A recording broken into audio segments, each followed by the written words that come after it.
আমার মৃত বাবাকেও পর্যন্ত টেনে নিয়ে আসা হচ্ছে। আমাদের কোন প্রার্থী কি বললো তাতেও কিছু আসে যায় না।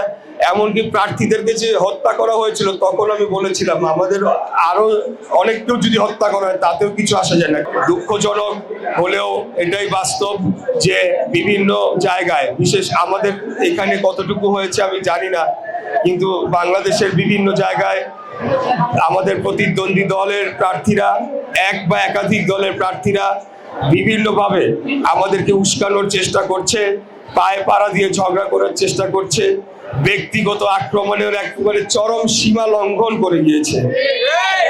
বিগত আওয়ামী ফ্যাসিবাদের আমলে আমরা দেখেছি এই ধরনের ব্যক্তিগত আক্রমণ, হুমকি ধামকি দিত ক্ষমতায় থেকে, কিন্তু এরকম কন্টিনিউয়াস অনবরত পায়ে পাড়া দিয়ে ঝগড়া করার চেষ্টা করা এবং ব্যক্তিগত আক্রমণ করা, এমনকি আমি আমার ক্ষেত্রেও যদি বলি আমার মৃত বাবাকেও পর্যন্ত টেনে নিয়ে আসা হচ্ছে বারে বারে এই ধরনের একটা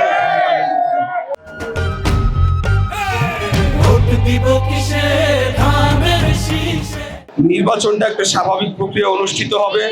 বাংলাদেশের জনগণ বিপুল ব্যাপক একটা জনসমাগম ঘটাবে ভোট কেন্দ্রগুলায়, এবং যে ষড়যন্ত্র করা হচ্ছে সেগুলা পানির সাথে ধুলার সাথে উড়ে যাবে, পানির সাথে ভেসে যাবে, কোনো কিছু আমাদেরকে আটকাইতে পারবে না ইনশাআল্লাহ। এটা স্পষ্ট হয়ে গিয়েছে যে প্রতিদ্বন্দ্বী রাজনৈতিক দলগুলা তারাই আসলে ক্ষমতাসীন হয়েছিল বিগত 24-এর 5ই আগস্টের পর থেকে।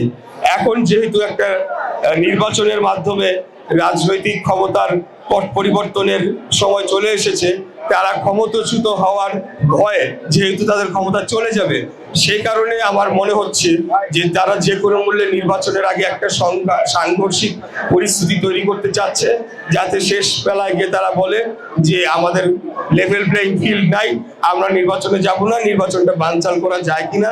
তবে কোন দল কি করলো না করলো তাতে কিচ্ছু আসে যায় না, আমাদের কোন প্রার্থী কি বললো তাতেও কিছু আসে যায় না। এমনকি প্রার্থীদেরকে যে হত্যা করা হয়েছিল তখন আমি বলেছিলাম আমাদের আরো অনেক কেউ যদি হত্যা করা হয় তাতেও কিছু আসা যায় না, কারণ আগামী নির্বাচনটা হচ্ছে 20 কোটি মানুষের ভবিষ্যতের নির্ধারণের নির্বাচন। আগামী নির্বাচনটা হচ্ছে বাংলাদেশের ভবিষ্যৎ নির্ধারণের নির্বাচন। তাই দেশি বিদেশি ষড়যন্ত্র থাকবেই, এটাতে আমরা নতুন করে আমাদেরকে এটা দেখতে হবে না। আমরা তো এই ষড়যন্ত্র মোকাবেলা করেই আসছি।